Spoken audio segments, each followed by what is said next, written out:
I want to go into this Uber Eats delivery robots as well as the DoorDash dots. I want to show you guys because I actually broke down a model for the dots, but I also wanted to go over the Uber Eats delivery robots in the Chicago area. As somebody who grew up in Michigan and, went to Chicago often, it was 3.5 hours from where I lived.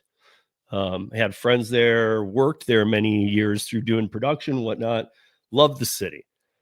These aren't going in the city, they're going in the suburbs, but it doesn't matter. The weather in Chicago could be what you might consider some of the worst weather in this country in the winter.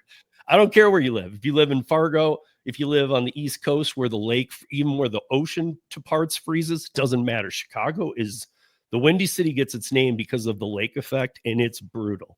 Things freeze, people freeze to the ground while I've walking. Been there. It's like, have you been there in the winter though? Yeah. When I was in the Navy, boot camp is like 30, 40 minutes north of Chicago. And we used to take the train down into the city. And I was That's there so funny you say that because Gary Middleton's kid did boot camp there too because he joined the Navy. Yeah. Well, I mean, like boot camp's only 2 months, but then I went to a school like right up the road from boot camp for like another 8 months or something. So I was there for like almost a year, but yeah.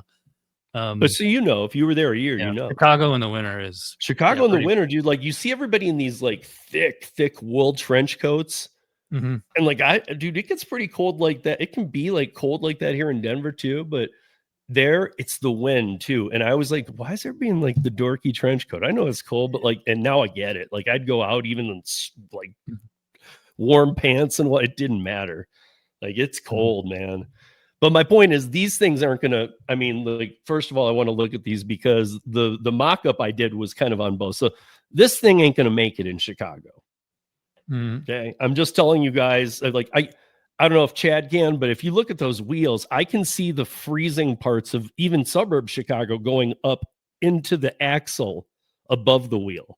Yeah. And like, how's it going to traverse snow? Yeah, exactly. Ice? And then like even my sidewalk. So these are made by Starship, and these are made by Starship as well. Actually, my son told me that these are on his campus at Fort Collins. And he said they're so annoying. He said they just run into walls all the time. People can't find their orders, and you have to pay a bunch to use them on the campus. But I was like, wait, really? He's like, yeah, people can never find it. They go down out of their building and it'll say that it's outside the door, but it'll be like running into a wall behind like the maintenance shed.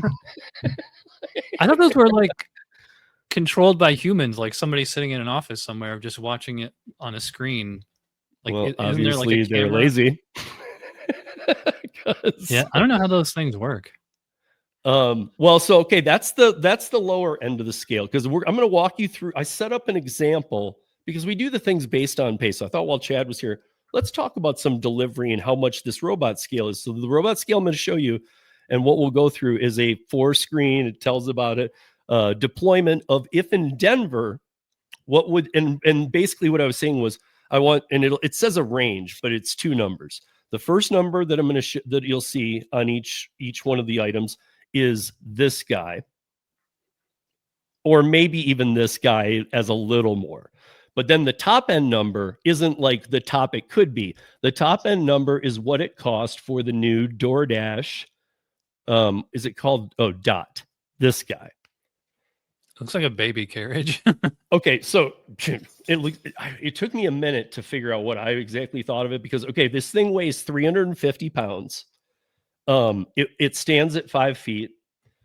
It says it can hold 10 large pizza boxes. So that alone tells me that the cargo area is enough for, we've seen just about everything with the junky trashy coolers, but that tells me that it's enough for like a child to get into. Yeah, exactly. Some kids that's where I'm going here. So let's check this out. So now I'm going to move to where it shows all the parts and what each part is before we go into these costs. Watch. Oops. I mean, yeah, that's what it looks like. Yeah. By the way, guys, this is $20 and it's made for kids. This is not made for kids. And look how I don't know. Is it me, man? Like, I understand they're doing it like, but again, like one of the problems with this in LA is that it has an orange flag off the back. They never, when they're doing these pictures, they never show it. But the kids chase the orange flag into the road. What is this going to do? I know. I mean, this to me isn't like solving that. This is making that 100 times worse. You're going to have kids chasing these all over. Riding them, dead animals put in them. I can see people kicking them over, breaking them open to steal the food, just like they do on the other ones. But what we're going to get into here is, okay, the difference between this and the actual cost. Because when we did Waymo, I had Levi Sparks on or Levi Spires, and I had to be very correct in all my numbers. So let's go through this. And this is a Denver beta test. So ballpark for DoorDash level delivery robots. So what I was doing was both the Starships, because DoorDash as well as Grubhub and Uber Eats uses those. But it's not 30 to 100,000, it's 30 and 100,000. These are based on the two models. The 30 is the igloo cooler with the stroller wheels, and the red car looking thing is the 100,000. So these are fully built, tested, first 10 to 15 or 10 to 50 robots, software infrastructure for a city like Denver, $2 to $5 million. This is for up to 50 robots only, 10 to 50 robots, scaling up to dozens or hundreds of millions. But watch. So Denver specific cost estimate, build and operation of initial fleet. Assume you want the modest fleet, 10 delivery bots. Okay, this is what I was building. In urban suburban neighborhoods, okay, we can do that. The bots are sidewalk legal, and I mean we'll get to that too. There's a price for that, and I pulled them all up. I just want you guys to know that this is what they're saying is going to replace us, and this is why I think it's really important. Because they don't work. They're in a lot. They keep getting destroyed. So all these issues they're having. But so it's going to have all the features. So let's see all the features. So the hardware build. Now let's just work with the highest number, which is the red dot. More rugged to handle snow because it needs to be. Possible inclines, sidewalk cracks, better insulation, sensors to deal with snow, ice. Possibly more powerful motors, absolutely more powerful motors if you know Denver, but let's call it 60 grand. Now, the sensory autonomy and compute package, the LiDAR cameras, obstacle detection, all that stuff, location, 20 grand. We're up to 80 grand so far for a children's car. And then seals, heating element to keep the food warm inside, waterproofing, and batteries rated for the cold to keep that heating element warm. Another 10 grand. We're up to 90 grand. So insurance, and I'm sure this would actually be more, but this is if they're self-insured through the company, but that's just the insurance to put them on the road. 5,000 plus per year per robot.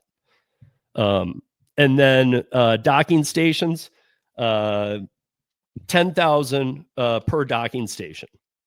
So right now we were up to 90. So that's going to be 100. And then it's going to be 5,000 plus a year on top of the 100.